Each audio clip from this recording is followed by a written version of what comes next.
நான் இப்போ என்ன பண்ணியிருக்கேன்னா கூலி படத்தோட ஸ்டோரியை வந்து ரீக்ரியேட் பண்ணியிருக்கேன். அதாவது எப்படின்னா ஸ்டோரியை வந்து நானே சேஞ்ச் பண்ணி எழுதியிருக்கேன். அதாவது அவங்க யார் யார் வில்லனாக இருந்தாங்களோ அவங்க வில்லனாக தான் இருக்க போகிறாங்க. ஸோ ஸ்டோரியில் சின்ன சின்ன சேஞ்சஸ் மட்டும் கொண்டு வந்திருக்கேன். அந்த இடக்கடை மட்டும் மாற்றி அமைச்சிருக்கேன். இப்போ வந்து ஃபஸ்ட்டு சீன் வந்து எப்படி இருக்கிறேன்னா போலீஸ் இன்வெஸ்டிகேஷன் ஆஃபீஸரை வந்து தயாள் வந்து கொள்கிறான். ஃபஸ்ட்டு சீனில் வந்து கொலை பண்ணுற மாதிரி காட்டுறோம். அப்போ தயாள் யார் அப்படின்னு காட்டும்போது 5 வருஷத்துக்கு முன்னாடி வந்து தயாள் வந்து சைமனோட பையனை வந்து காப்பாற்றி இந்த கேங்கில் வந்து கேங் லீடராகவே மாறுறான். அந்த கேங்கில் சேர்ந்து கேங் லீடராகவே மாறுறான். ஸோ அடுத்து கட் பண்ணால் ரஜினிக்கு வந்து ஒரு ஓப்பனிங் சீன் வைக்கிறோம், ஓப்பனிங் சாங் வைக்கிறோம். சாங் முடிஞ்சதுக்கப்புறம் சத்யராஜ் சார் வந்து இறந்துட்டாரு அப்படிங்கிற மாதிரி வந்து ஒரு நியூஸ் வருது. போய் அங்கே போகும்போது அங்கே இருக்கிற அவங்க பொண்ணுங்கள்லாம் வந்து ரஜினியை வந்து திட்டி வெளியே அனுப்பிடுறாங்க. ஸோ அப்படி வெளியில் போகும்போது தான் சார்லியை மீட் பண்ணுறாரு. சார்லி வந்து சொல்கிறாரு, இந்த மாதிரி உங்களை பார்க்கறதுக்காக ஒரு ஃபைலை எடுத்துக்கிட்டு 2 நாளைக்கு முன்னாடி வந்தார், ஆனால் இப்போ அவர் ஹார்ட் அட்டாக்கில் இறந்துட்டாரு அப்படிங்கிற மாதிரி சொல்கிறாரு. ரஜினிக்கு வந்து சந்தேகமாக இருக்குது, அந்த ஃபைல் என்ன ஃபைலை எடுத்துகிட்டு வந்தார் அப்படின்னு சொல்லி அதை இன்வெஸ்டிகேஷன் பண்ணுறதுக்காக ரஜினி வந்து ஹார்பரில் வந்து கூலியாக தான் முதல்ல வேலை செஞ்சுருப்பார். ஸோ அதே கூலி ஐடி எடுத்துக்கிட்டு அந்த ஹார்பருக்கு சத்யராஜ் வேலை செஞ்ச ஹார்பருக்கு சத்யராஜ் வந்து ஒரு கூலியாக தான் வேலை செஞ்சுருப்பார். ஸோ அந்த கூலியாக அந்த ஹார்பருக்குள்ளே போகிறாரு. சத்யராஜ் இங்கே தான் கூலியாக வேலை செஞ்சுருந்தாருல, அங்கே போய் என்னென்னு இன்வெஸ்டிகேஷன் பண்ணலாம் அப்படின்னு சொல்லிட்டு ரஜினி வந்து கூலியாகவே மாறி மறுபடியும் உள்ளே போகிறாரு. ஸோ அப்படி அங்கே போகும்போது அப்போ வந்து சைமன் வந்து அவனோட பையனை பார்க்கறதுக்காக அங்கே வந்திருக்கான். ஸோ சைமன் வந்து ரஜினி சார் வந்து பார்க்குறாரு. ரஜினி சாரை பார்க்கும்போது உங்களை எங்கேயோ பார்த்துருக்கேன் அப்படிங்கிறான். ஸோ அவனுக்கு வந்து சரியாக ஞாபகம் வரல. ரஜினி சிரிச்சுட்டு போயிடுறாரு. ஸோ அதுக்கு அடுத்தது மோனிகா சாங் வைக்கிறோம். அந்த சாங் நடக்கும்போதே அந்த சாங்கில் வந்து ரஜினி சார் வந்து அங்கங்கே வந்து அந்த கூலியாக வேலை செய்கிறவங்ககிட்டலாம் வந்து விசாரிச்சுட்டு இருக்காரு சத்யராஜை பற்றி. ஸோ அவருக்கு வந்து எந்த லீடு கிடைக்கல. அப்போ அந்த சாங்லேயே பார்த்தீங்கன்னா சைமனோட பையன் வந்து அந்த கல்யாணியை வந்து லவ் பண்ணுற மாதிரி சீன்ஸும் கொஞ்சம் காட்டுறான். ஸோ அதுக்கப்புறம் தான் வந்து தெரியுது ஸ்ருதிஹாசன் அந்த ஹார்பருக்கு வந்து வந்துட்டு போகிறத பார்க்குறாரு ரஜினி. ஸ்ருதிஹாசன் எதுக்கு ஹார்பருக்கு வந்துட்டு போகிறா அப்படின்னு சொல்லி ரஜினி விசாரிக்கிறாரு. ஸோ அப்படி விசாரிக்கும் போது தான் அவருக்கு ரஜினிக்கு தெரிய வருது. ரஜினி வந்து விசாரிச்சு போகும்போது தான் ரஜினிக்கு தெரிய வருது ஸ்ருதிஹாசன் வந்து அங்கே வந்து வர பணங்களை வந்து எரிச்சு சாம்பலாக பவுடராக மாற்றிக்கிட்டு இருக்கா அப்படிங்கிறது வந்து தெரிய வருது. ஸோ ஸ்ருதிஹாசனை கூப்பிட்டு அவர்கிட்ட விசாரிக்கும் போது தான் தெரியுது ஸ்ருதிஹாசன் வந்து ஒரு சயின்டிஸ்டாக இருக்கா.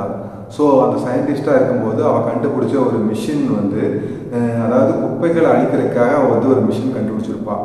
ஸோ அந்த மிஷினில் வந்து விலங்குகளோட உடலை போட்ட போது அது தூளாக மாறி வர்றதை பார்ப்பாங்க. வில்லன் கேங்க்கு வந்து அந்த இதில் வந்து பார்த்துட்றாங்க. ஸோ உடனே அவனை வச்சு அவளை பிளாக்மெயில் பண்ணி அவள் தங்கச்சிகளை கொன்றுவேன் அப்படின்னு சொல்லி பிளாக்மெயில் பண்ணி அவளை வந்து இந்த வேலையை செய்ய வைக்கிறாங்க. ஸோ அதுக்கப்புறம் பார்த்தீங்கன்னா ரஜினி வந்து அங்கே கூலியாக வேலை செஞ்சுட்டு இருக்கிற எல்லாத்துக்கும் வந்து ஹெல்ப் பண்ணிகிட்டு இருப்பார். சின்ன சின்ன ஹெல்ப்ஸ் எல்லாம் பண்ணிகிட்டு இருப்பார். ஸோ இதை பார்த்த அந்த தயாளோட பையன் வந்து ரஜினிகிட்ட வந்து ஹெல்ப் கேட்பான். ஸோ லவ் பண்ணுற பொண்ணுக்கு வந்து இந்த மாதிரி சேர்த்து அப்படின்னு சொல்லும்போது ரஜினி வந்து ஒரு 4 பேர்த்த கூப்பிட்டு நீங்கள் வந்து அந்த பொண்ணை கூட்டிகிட்டு நீங்கள் மென்ஷன் போயிருங்க அப்படிங்கிற மாதிரி வந்து ரஜினி வந்து சொல்லுவார். ஸோ அதுக்கப்புறம் பார்த்தீங்கன்னா அடுத்த சீன் கட் பண்ணோம்னா சைமனை கொல்றதுக்கு ஒரு கேங் போயிருக்கு. ஸோ அந்த இடத்துல பார்த்தீங்கன்னா ஃபைட்டு நடக்குது. ஃபைட்டு நடக்கும்போது விசாரிக்கிறாங்க.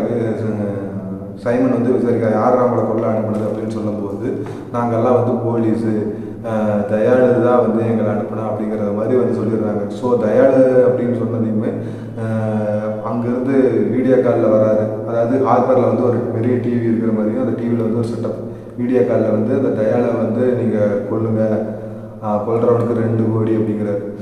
ஏன்னா தயாளு வந்து ஒரு இன்வெஸ்டிகேஷன் ஆஃபீஸர் அப்படிங்கிற மாதிரி சொல்கிறாரு. ஸோ அப்போ வந்து நடக்கிற வந்து ஃபைட்டு நடக்குது. ஸோ எல்லோரும் தயாளுக்கு கொல்ல வர்றாங்க. அந்த இடத்துல வந்து ரஜினி வந்து தயாளுவை காப்பாற்றி ஸ்ருதிஹாசனை வந்து தயாளு கூட அனுப்பி வச்சிடுறாரு. ஸோ அந்த சமயத்தில் அங்கே ஃபைட் நடந்துக்கிட்டு இருக்குது. ஸோ அப்படி நடந்துக்கிட்டு இருக்கும்போது சார்லிக்கு வந்து அந்த இன்வெஸ்டிகேஷன் என்ன ஃபைல் கொண்டாந்தாங்க அவர் ஃபுட்டேஜ் வந்து சத்யராஜ் சார் வந்து அனுப்பியிருப்பார். ஸோ அந்த ஃபுட்டேஜ் வந்து சார்லி சார் கரெக்டாக பார்த்துக்க மாட்டாரா, அதை பார்த்து அதை ரஜினிக்கு சென்ட் பண்ணுறாரு. ஸோ ரஜினிக்கு வந்து அந்த இன்ஃபர்மேஷன் போகுது, அதாவது அந்த வீடியோ போகுது. யார் சத்யராஜை கொண்டிருக்கிறாங்கன்னா அதாவது தயாளு தான் வந்து சத்யராஜ் வந்து கொண்டிருப்பான். தயாளு தான் வந்து சத்யராஜ் கொண்டிருப்பான். ஸோ அப்போ வந்து பார்த்தீங்கன்னா ரஜினிக்கு வந்து இந்த விஷயம் தெரிஞ்சது. ஸோ அப்படி சண்டை போட்டுட்டு இருக்கும்போது தயாளு மறுபடியும் வீடியோ கால் பண்ணி உன் நண்பனோட பொண்ணு உனக்கு உயிரோட வேணும்னா நீ அங்கே இருக்கிற என்னோட சரக்கை எடுத்துகிட்டு வந்துடு அப்படிங்கிற மாதிரி சொல்கிறான் ரஜினி கிட்ட.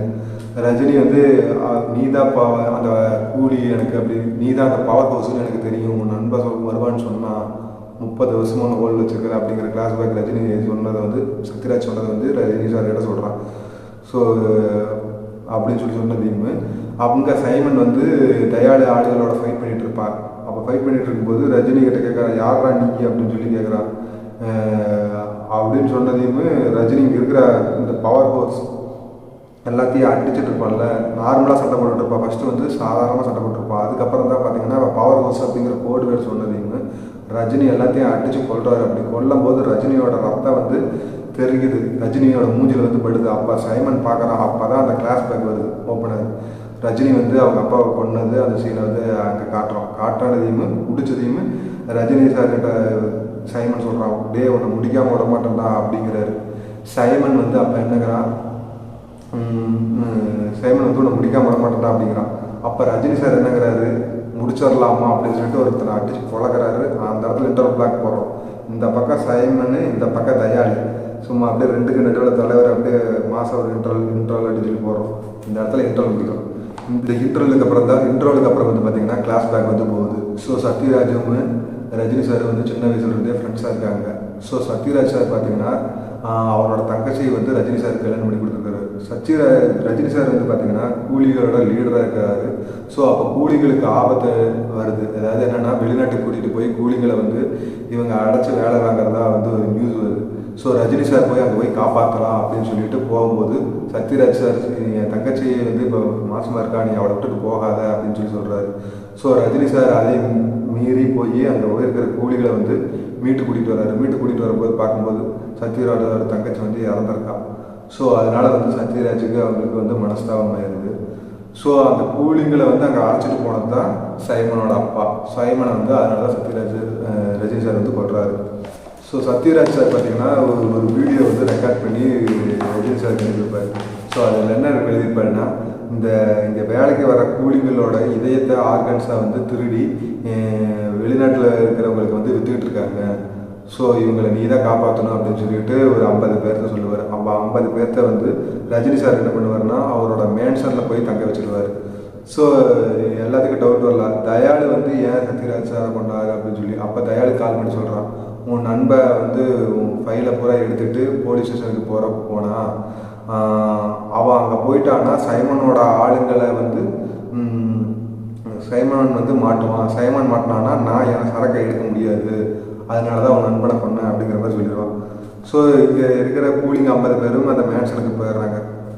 அப்போ அந்த ரஜினி சார் வந்து ஒரு விஷயத்தை நோட் பண்ணுறாரு. அந்த இடத்துல தயாளு கால் பண்ணி சொல்லிட்டு இருக்கும்போது ரஜினி சார் வந்து ஒரு விஷயத்தை நோட் பண்ணுறாரு. அது என்னன்னா, அந்த கல்யாணோடைய கையிலையும் நம்ம தயாளோட கையிலையும் சேம் ரிங் இருக்கும்.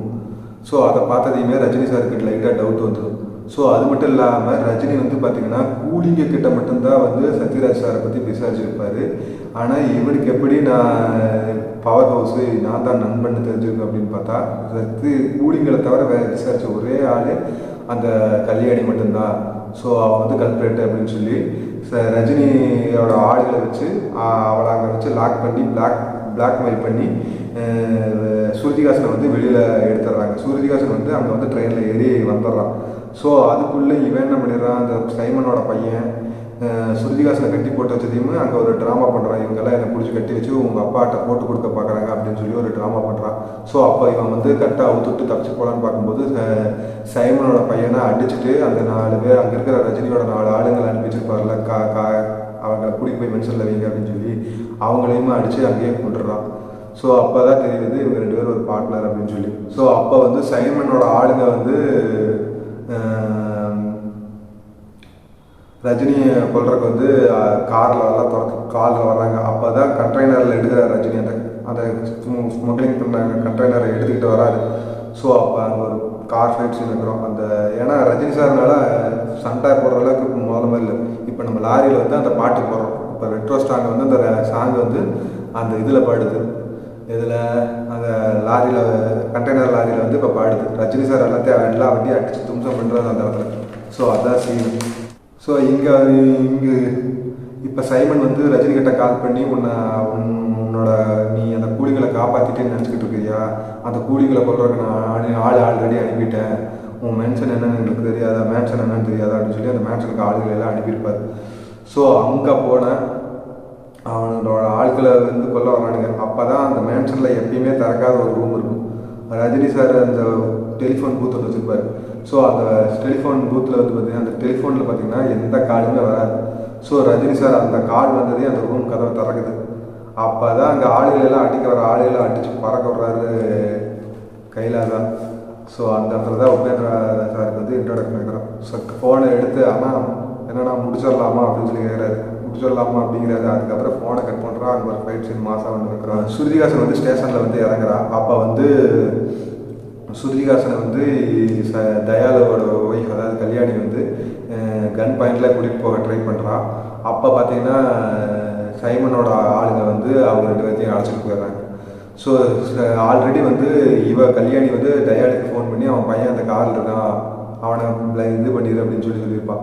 ஸோ என்ன பண்ணுவான், தயாளு இங்கே வந்ததையுமே சைமனோட பையனை கொண்டு ரஜினி சார் தான் கொல்ல சொன்னார் அப்படின்னு சொல்லி கொண்டுடுறான். அந்த இடத்துல கொண்டு முடிச்சுட்டு வீடியோ கால் பண்ணி சொல்லிடுறான். ஆனால் கூட்டிகிட்டு போனதையுமே சைமனுக்கு வந்து தெரிஞ்சிருச்சு ஒய்ஃபு தான் அப்படிங்கிறது வந்து தெரிஞ்சிருது. யார் என்னன்னு கண்டுபிடிச்சிடுறாரு. சைமன் அங்கே போனதையுமே இவனை வந்து அவன் கல்யாணியை வந்து கொண்டு அதே வீடியோவில் வந்து காட்டுறாரு. ஸோ இப்போ ஸ்ருதிஹாசனோட இதயத்தை எடுக்க போகிறாங்க. அங்கே ரஜினி சார் வராரு. அங்கே ஒரு ஃபைட்டு நடக்குது கிளாஸ். இதுதான் கிளைமேக்ஸ் ஃபைட்டு முடிஞ்சதையுமே இன்னொருத்தர் வருவான் பார் அப்படின்னு சொல்லிடுறாங்க. ஸோ அப்பா தான் வந்து வராங்க. இவன் வந்ததுக்கப்புறம் தான் தெரியுது இவன் வந்து வெறும் ஸ்மக்லிங் மட்டும் தான் பண்ணுவான். அமீர் கான் வந்து ஸ்மக்லிங் மட்டும் தான், அதாவது வாட்சை வந்து இந்த காஸ்ட்லியான வாட்சை மட்டும் திருட்டு பண்ணுறது தான் வந்து அவங்களோட தொழில். ஸோ ஆனால் இவங்க வந்து ஆர்கன்ஸ் திருடுறதுனால வந்து இவங்க சைமனோட ஆளுகளெல்லாம் சுட்டு கொண்டுறான். அப்போ சத்யராஜ் மென்ஷனில் இருந்த ரஜினியோட ஆளுகளையும் கூட்டிகிட்டு போயிடுறாங்க. கூட்டிகிட்டு போனதுக்கப்புறம் ரஜினி அங்கே மாசா நாகார்ஜுனா கொண்டுட்டு மாசா ஒரு இன்டர்வியூ கொடுக்குறாரு. அப்போ அமீர் கான் வந்து ரஜினியை பார்க்குறான். ரஜினியை பார்த்ததுக்கு தான் தெரியுது இவன் பழைய இவரோட ஃபேனாக மாறாரு. ஏன்னா இவனோட ரஜினியோட தைரியத்தை பார்த்து அவனுக்கு ரொம்ப பிடிச்சிருக்கான். ஆனால் நீங்கள் தானா அப்படின்ட்டு போகிறான். ஸோ அதுக்கப்புறம் அங்கே தயாளை பிடிச்சி வச்சுருக்காங்க. தயாளை போடுறாங்க. கிளைமேக்ஸில் படம் முடியுது. அவ்வளோதான். வந்து சொல்ல வேண்டியது என்னென்னா, வெறும் தண்ணி அடிக்கிறது, சரக்கு அடிக்கிறது, இதை மட்டும் ஹீரோஸை வச்சு காட்டுறது வந்து அவ்வளோ ஒன்றும் நல்லது கிடையாது. தண்ணி அடிக்கிறது, தம் அடிக்கிறது இதெல்லாம் வந்து நீங்கள் நார்மலைஸ் பண்ணிட்டு இருக்கீங்க. இப்போ மாஸ்டர் படத்தில் பார்த்தீங்கன்னா விஜய் அந்த குட்டிக்காரன் அடிச்சுக்கிட்டு அந்த வீட்டில் சரக்கை போட்டு அப்படி படுத்துட்டு இருக்கிறத பார்க்கும்போது என்னென்னா, இப்படிலாம் பண்ணா வைப்பாக இருக்கும் போல இருக்குது அப்படிங்கிற மாதிரி தோணுது. அந்த மாதிரி சீன் எடுக்கிறீங்க. லியோ படத்தில் கிளைமேக்ஸில் சிகரெட்டை பிடிச்சிட்டு சும்மா ஜம்முன்னு அப்படியே ஒரு ஸ்டைலாக மாசாக அது வந்து ஒரு சீன் வைக்கிறீங்க. இதில் பார்த்தீங்கன்னா இன்ட்ரோவில் பவர் ஹவுஸ்ன்னு சொல்லிட்டு சரக்கு பாட்டிலை காட்டுறீங்க. ஸோ இந்த மாதிரி வந்து நீங்கள் சரக்கை ப்ரொமோட் பண்ண என்ன ஆகுன்னா, சொசைட்டியில் வந்து சரக்கு அடிக்கிறவங்க சின்ன சின்ன பசங்களெல்லாம் வந்து இதை பார்த்து கெட்டு போகிறதுக்கு நிறைய வாய்ப்பு இருக்குது. இந்த மாதிரி சீன்களை தவிர்த்துட்டு படத்தோட கதையில் வந்து அதிக கான்சன்ட்ரேஷன் பண்ணால் நல்லாயிருக்கும் அப்படின்னு எனக்கு என்னமோ தோணுது. சரிங்களா? ஸோ இது ஒரு சின்ன அட்வைஸு. இதை வந்து நீங்கள் சேஞ்ச் பண்ணி தான் ஆகணும். இந்த வீடியோ பிடிச்சிருச்சுன்னா லைக் பண்ணுங்கள், ஷேர் பண்ணுங்கள், மறக்காமல் சப்ஸ்கிரைப் பண்ணுங்கள். தேங்க்ஸ்.